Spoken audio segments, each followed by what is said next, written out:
נראה. תודה לך. אנחנו לעניין אחר עכשיו, סיפור יפה. בבית הכלא לנערים אופק, מקימים דן שבט צופים. המעשה הטוב של הצופים במקרה הזה הוא להפעיל את הצופים בבית הכלא. אז אנחנו שלום לשניים, לסגן גונדר דפנה נוי, שלום לך, מפקדת כלא אופק לנערים, ולגיל תמיר, יהיה נכון תמיד. יהיה נכון. אני צופיפית. נתחיל איתך ונשמע ממך בבקשה משהו על בית הכלא. אז מי יושב שם, כמה נערים, איזה פרופיל עברייני? בית סוהר אופק הוא הבית סוהר היחידי בארץ לנערים. אנחנו מחזיקים נערים מגיל 14 עד גיל 18. בעצם כל קשת העבירות... על עבירות מה? שוד? כל קשת העבירות, מכיוון שאנחנו בית סוהר היחידי, אנחנו מחזיקים את כל קשת העבירות, מרצח, הריגה, שוד, עבירות מין, עבירות אלימות במשפחה. בעצם כל העבירות שקיימות בדין הפלילי, בעצם אנחנו מחזיקים בתוך בית הסוהר, מטפלים, מחזיקים בתוך בית הסוהר. אז איך הגעתם לצופים? כי מעצם העובדה שאנחנו בית סוהר לנוער, שירות בתי הסוהר רואה בכלא הזה דבר ייחודי. אנחנו מצד אחד האוריינטציה שלנו היא אוריינטציה ביטחונית, אבל מצד שני בכפיפה אחת אנחנו גם אוריינטציה טיפולית, חינוכית, שיקומית. בגלל העובדה שאנחנו מדברים בנערים, יש חשיבות מאוד גדולה לכל הנושא הטיפולי, חינוכי, כל המסגרות הבלתי פורמליות. התפקיד שלנו מצד אחד כמובן להגן על הנערים ולהגן על החברה, להרחיק את הנערים מתוך החברה, אבל בכפיפה אחת אנחנו גם עוסקים בטיפול, בשיקום, בכל המסגרות, לתת כלים בעצם כדי לאפשר לאותם נערים לחזור לחברה בצורה טובה יותר, בצורה משתלבת יותר, כשהצופים בעצם זה ארגון שמבחינתנו מייצג את התנועה, את הארגון הבלתי פורמלי, שאנחנו יכולים בעצם כאיזשהו משהו חיובי, להשתתפות חיובית בלתי פורמלית של הנערים. מי שייסד את הרעיון זה היה מרים גולן משנת 2003, עם שירות בתי הסוהר, ומאז אנחנו בעצם בדרך המשותפת. אז אתה כמה זמן עושה את זה כבר? אני הקמתי את הקבוצה לפני 5 שנים, הדרכתי אותה במשך 2 היום אני מנהל את הפרויקט, יש לנו 2 קבוצות שפועלות בכלא, 4 מדריכים שמדריכים את הקבוצות, ואני מלווה את התוכנית אבל מה קורה בפעילות? מלמדים קשר מוט, מלמדים על בדן פאוור, ממש ככה, אחד הדברים שהיו לנו הכי חשובים בכלא זה לעשות פעילות צופים, כמו שיש כמה שיותר קרוב לצופים שיש בקהילה, נכון לילה? לילה עוד לא עשינו, זה רעיון טוב. אנחנו עושים ימי בישול, כולל הדלקת מדורות וכתובות אש, וצופים, כולל סנדות וחבלים, ממש כמה שיותר קרוב לצופים שאנחנו מכירים. הם מעוניינים בזה?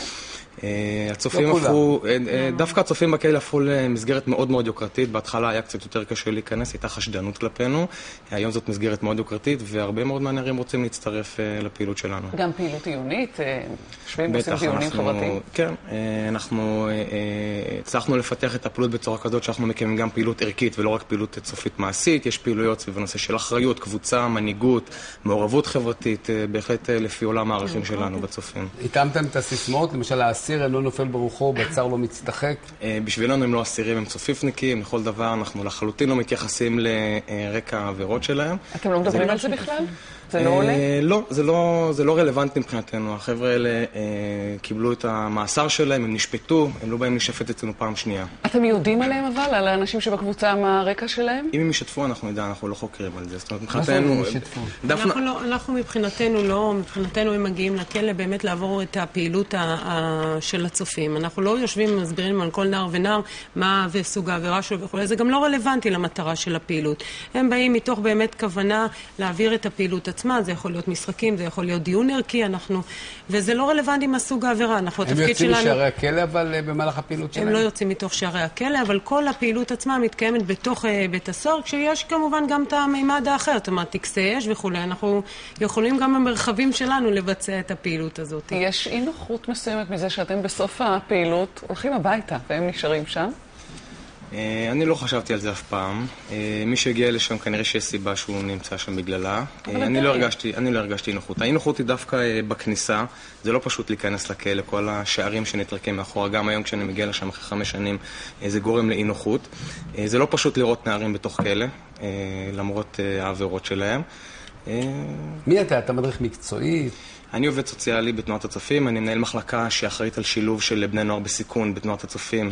מעבר לפעילות בכלא, אנחנו מקיימים הרבה מאוד פעילויות, בשיתוף פעולה עם חסות הנוער, עם השירות לנערה, פעילות בקהילה. הכלא זה אחד מהפרויקטים הראשונים שלנו, והוא הייתה יריית הפתיחה שלנו בתחום הזה. יש לנו פעילות מאוד מאוד ענפה. המדריכים נשארים בקשר עם החניכים כשנגמר הפרק? עד היום לא. אנחנו רוצים להציב איזושהי מטרה שאנחנו רוצים לבדוק את היכולת שלנו לממש אותה ביחד עם שירות בתי הסוהר, שזה לאפשר לנערים שמשתחררים בגילאים רלוונטיים, למצוא את הדרך להיות בקשר משמעותי כזה או אחר עם הצופים בקהילה שאליה הם חוזרים. אנחנו מקווה שאנחנו נצליח לעשות את זה. צריך להבין שמרבית מהנערים הם בכלל הנושא של תנועה, זה משהו שבכלל לא היה חשוף בפני אותם. הם לא נחשפו פעם ראשונה שהם בעצם חוו את החוויה החיובית הזאת של תנועת נוער. זה בעצם בין כותלי הכלא. ככה גם כשהם משתחררים, זה לא דבר מובן מאליו מבחינה הזאת שהם ייגשו והשתתפו בתוך פעילות צופית. כמה מהם חוזרים לכלא? זאת אומרת, כמה את רואה הצלחה בכלל בפעילות שלכם ובתרומה של הצופים לזה? המסגרת של הצופים היא כחלק מתוך כל הפעילויות החינוכיות הטיפוליות. מתוך המחקר שהתבצע בכלל אחוז הרצידיביזם של נערים הוא בסביבות 45%, משהו שכזה, אבל אותם נערים שאנחנו עושים איתם תהליך חינוכי טיפולי, שזה כולל גם בגרויות, יש אצלנו בית ספר של עובדים בגרויות, וקבוצות של עבירות מין וטיפול וכולי, אחוז הרצידיביזם יורד ל-15%, משהו שכזה, ככה שזה שינוי מאוד משמעותי, זה מחקר אורך של משהו כמו 9 שנים, ואנחנו רואים הצלחה מאוד גדולה בנושא של הקבוצות החינוכיות טיפוליות, זה הצלחה מאוד גדולה, וכמובן גם במסגרות האלה כחלק מהכלי. תודה רבה לכם. מלאכת קודש. ותצליחו. מיד אנחנו נשדר גם את המספר שהשאיר כאן סגן קצין רפואה ראשי בקשר למי שמבקש מידע בעניין החשד למחלת סרטן בבסיס הנחל על יד ערד, אבל קודם כל אנחנו למעשה שלח לנו אודרי. ילד שר, היי ג'וד.